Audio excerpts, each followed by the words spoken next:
Hey everyone, welcome back to Frogger. There's no music in this series. Oh wait, this is Pokemon Mystery Dungeon Red Rescue Team. From now on, we're fugitives. This is going to be a dangerous trip. I don't want to get our team members involved. Let's not tell them. We'll just sneak out by ourselves. We have to get away from the rescue teams hunting us. We have to get away at all cost. Yes, we have to escape. Like Alakazam said that time. Oh, here comes the music. Against all odds, you must run. Run, run, and survive. You must run until you uncover the truth. So that's exactly what we'll be hoping to do. Even if it means going to the edge of the world, and then falling off the balance beam. Zippo, Caterpie, and Metapod too. Oh, and even Jumpluff, and the other Jumpluff. Is Jumpluff the plural form of Jumpluff? I guess. We wanted to see you off, Zippo. Me too. Oh, it's Diglett. Coming out of nowhere. I wanted to send you off too. Good thing Dugtrio's not here, because that would totally ruin everything. Pelipper's here. Bring us mail? Probably more Pokemon news telling us that we're being hunted. Or something. Oh, it's actually a letter. Take care, it's farewell, but only for now. Until the day I can deliver mail to you again, I'll always be waiting. The wandering postal carrier Pelipper. Even Pelipper. Everyone, thank you. The other Pokemon will be waking up soon. You have to go. Hurry. I feel bad for these guys because they're on our side, so they should get hunted too because they're. That's what Alakazam said. Anyone who takes the side with us is going to be the enemy of the people. It's amazing how people can change. Thus began Zippo's cruel and arduous journey as a fugitive. Over forbidding mountains. That's not a mountain. Okay, whatever. Some pretty nice fissures. Across fields of fire. I think we've been here before setting the forest on fire. I don't know what's going on. But throughout it all, Zippo's team kept their heads held high. Without a complaint, they marched on. And here we are. Looks like we're finally able to stop. We've traveled a long way, but while we were moving, I couldn't help thinking. All sorts of places have been affected by the natural disasters. I'm sure many Pokemon are suffering because of the calamities. I wish we could get back to doing our rescue work. Sorry, I shouldn't complain. We have to get away now, period. But there's some voices. Hey, I think they went this way. They can't get away, not from all of us. We have to get rid of Zippo quickly and quietly so nobody knows about it. I don't know, that doesn't make sense. So here we are into Lapis Cave. Not Pencil Cave, but Lapis Cave. Now, I mentioned on a little edit thing that Dedicated Traveler was the reason that my teammates were being stupid and not attacking unless they had nowhere to move. So I went ahead and turned that off. We have a Zubat. And linking moves allowed us to kill that guy in one turn instead of having it take two. Now normally I was using a Matzelitzer when I ran out of Ember PP, so I'll still probably be using it once I run out of Ember and Scratch PP. We'll just get a little more damage in. Now, this first dungeon isn't too difficult. As you can see, we're in a cave and there are Zubats, so it's pretty typical. We cannot recruit any Pokemon in this dungeon, at least on our first trip through, because, well, we're fugitives and we don't really want anybody to have to bear what we're going through being on our side. So I'm going to take this opportunity to pick up as much money as possible, because you never know. We can't go back to town, so it might be helpful to have this money around in case maybe we have to buy some food to stay alive. I only brought in one big apple, and we have to make that last for a while. Now, unfortunately, there are no like deposit boxes or anything in between dungeons while you're a fugitive. They changed that in some times you have to run away from town or be away from town in later games, but here you don't get that luxury. So the only thing you can do between dungeons is save your game. You can't check your item storage. So that's why I made sure to keep to take all of the reviver seeds I had with me, because you never know when we might need them. And I'll probably hang on to that one extra apple. Like I said, apples aren't really that helpful, and these probably aren't very big dungeons, so I actually don't know the size of these. But I think Lapis Cave is around 14 maybe, but it's just a really simple, small dungeon. Like you can tell, it's going pretty quickly because the floors are small compared to some others we've been in lately. Sinister Woods really comes to mind of being like massive floors. But that's going to be level 16 for Charmander. And I never remember this, but I forget what level Charmander evolves, whether it's 16 or 18. And you'd think that would be one that like everybody remembers because it's one of the starters from the original games, but I really can't tell you. So, spoiler alert, it doesn't matter what level Charmander evolves in this game. I'll get into that later, but really just breezing through this dungeon, we got a lot of Nidorinos and Nidorinas, which are evolved Pokemon, and they're pretty tough for this dungeon. The items are all really simple, berries, apples. We saw a Torment TM. Here's an Illumise.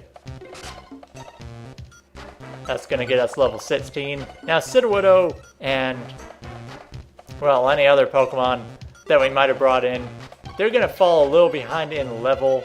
There's a Blast Seed.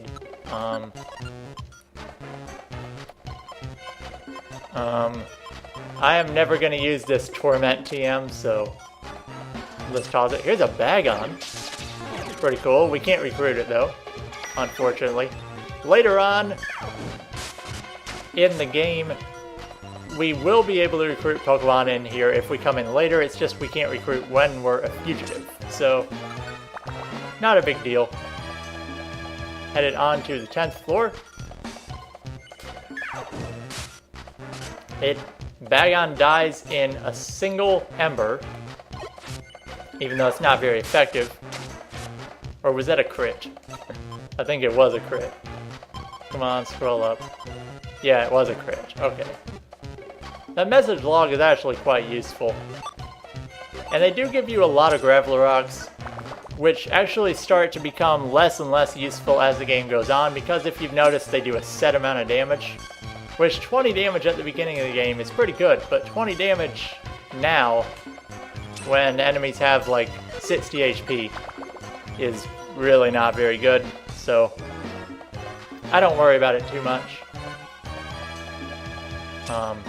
There's another item down here. Please be like money. Thank you. Stop using growth, Tangela. Stop using growth. Thank you. Oops.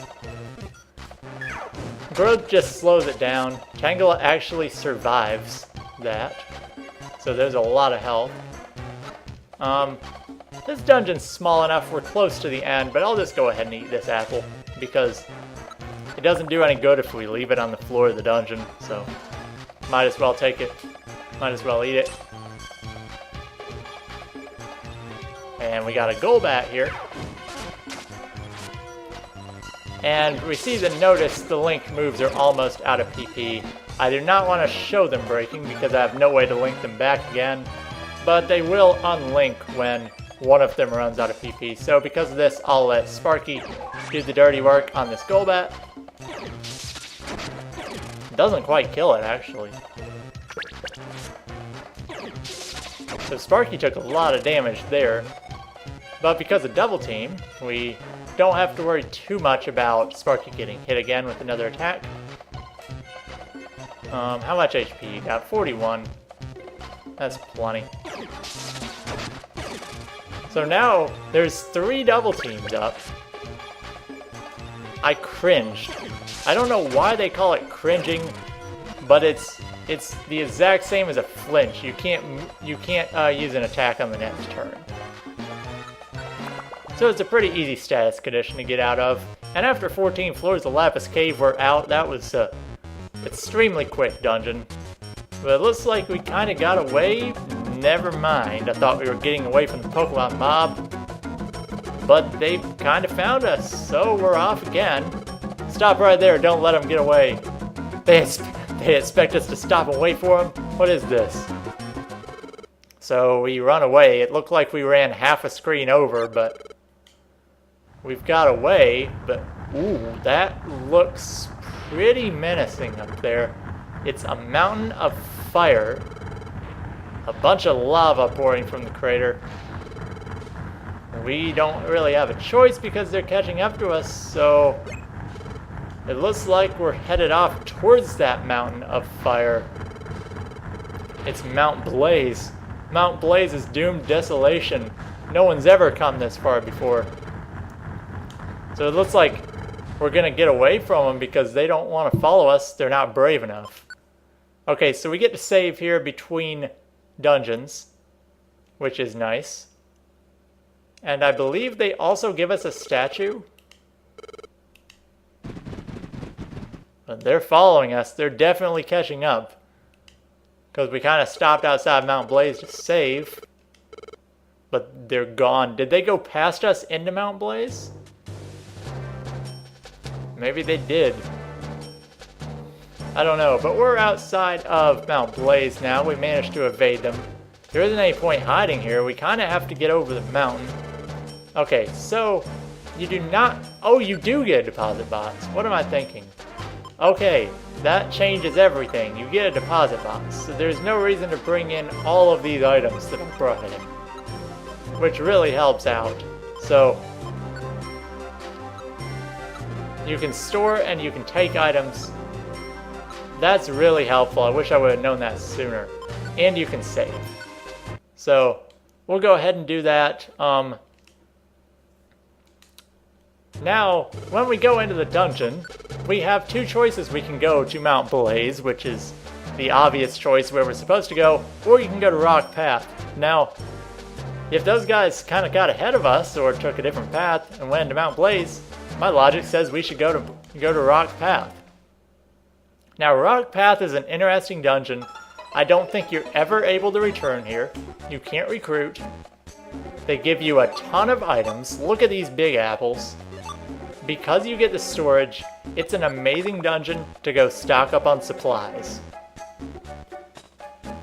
Which is why, even though it takes up some time, I love coming here. Pokemon are really weak, but strong enough to get some experience from. And because you can go in here as many times as you like, you can just keep going back if you want to level up some. Because level 16 might be a little weak.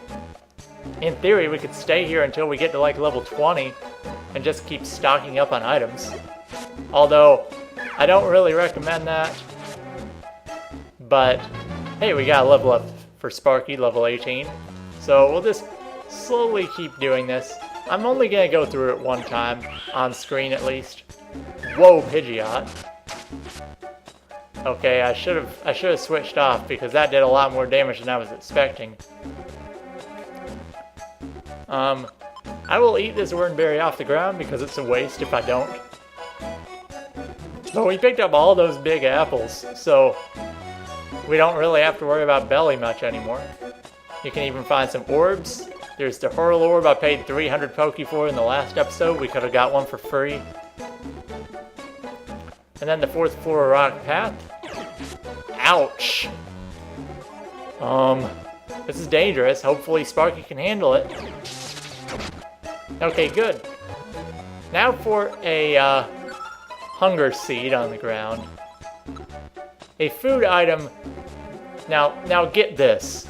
A food item that slightly lowers the Pokemon's max belly size, but it also fills the Pokemon's belly a little bit. Now you don't want to give this to Sparky, but I'm going to eat it just to show what it does. We're at 88 out of 100. Oops. If I eat it, We're now at 93 out of 95. So we gained 5. It can be useful in a pinch, but your mat's belly size decreases down, so not really good for the long run, but if you need something to survive, just so you don't hit 0, that's not bad. And Rock Path, like I said, is only 4 floors, and it kind of takes us in a loop back to where we came from.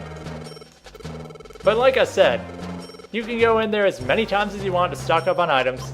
I am not going to show it anymore on screen. I may go there off screen one more time. But in the next episode of Pokemon Mystery Dungeon Red Rescue Team, we're going to be headed into Mount Blaze for real. And hopefully climbing to the top to avoid the rescue teams who are chasing us. So this has been Deacon082, and I'll see you guys next time.